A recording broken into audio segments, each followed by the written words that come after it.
oftentimes say when we come to a moment like this that our lives are like a book, that they are filled with chapters. And there's the childhood chapter and the teenage chapter and the adult chapter, and if God grants us the ability, there's the senior adult chapter. Those of you who knew him and those of us who were privileged to have time with he and Miss Ruby realized that his book was a novel. And it was full of a lot of chapters with many, many things. Harold was born on August the 26th, 1926 in Blue Mountain, Alabama. He was 91. To Ava Fazale Smith and Hayden Olden Smith. Grew up in Lindale, Rome, Georgia, where he and several of his family members worked for West Point Pepperell Cotton Mill. It was in those years that he discovered his God-given ability as an artist. He began by carving his own toys, which morphed into carving beautiful birds of all kinds. He loved to paint, to scratch board, but most of all, to carve.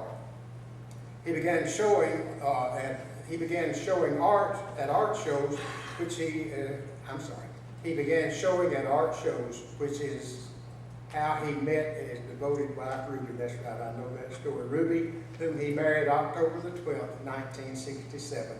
This year was to be their 50th wedding anniversary. His artwork has been featured in the Birmingham Museum of Art, Neiman Marcus, the Greenhouse Gallery, of which he was an original founder, the Gadsden Museum of Art, the Gadsden Cultural Arts Museum. He was one of the original founders, a trustee, a president, and board member of the Gadsden Art Association. He was also on the building planning committee, as well as a board member from the Gadsden Cultural Arts Foundation. He used his talents to teach others as an art instructor. Even this last year, teaching school children with whom he had a special rapport. His favorite thing was to say, just take that wood right there and carve away anything that doesn't look like a bird.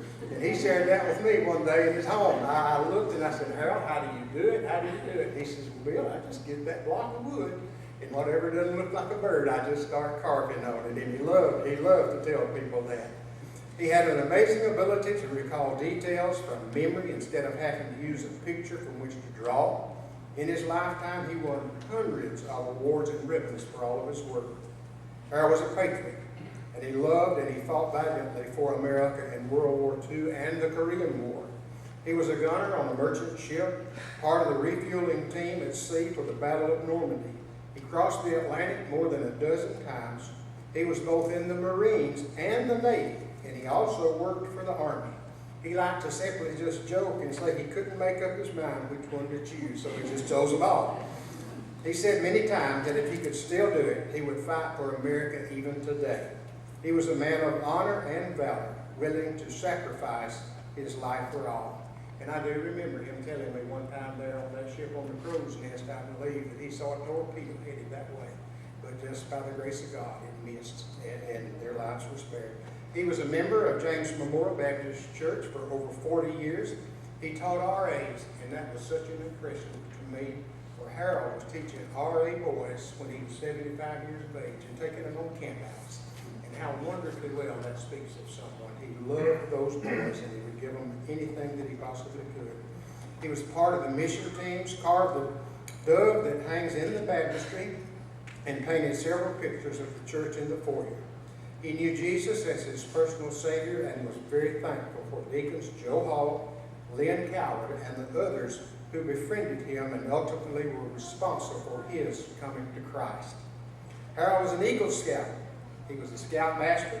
He was a member of the Rebel Camping Club. I think that's a great name for Harold, the Rebel Club. And that is Harold. He loved to travel in his RV to places like Alaska and Canada and all over the U.S., favoring in particular Colorado. He used to tell the story of a very nervous night in a pop-up camper when a black bear decided to get under their camper and bump around trying to get to the food in the cooler.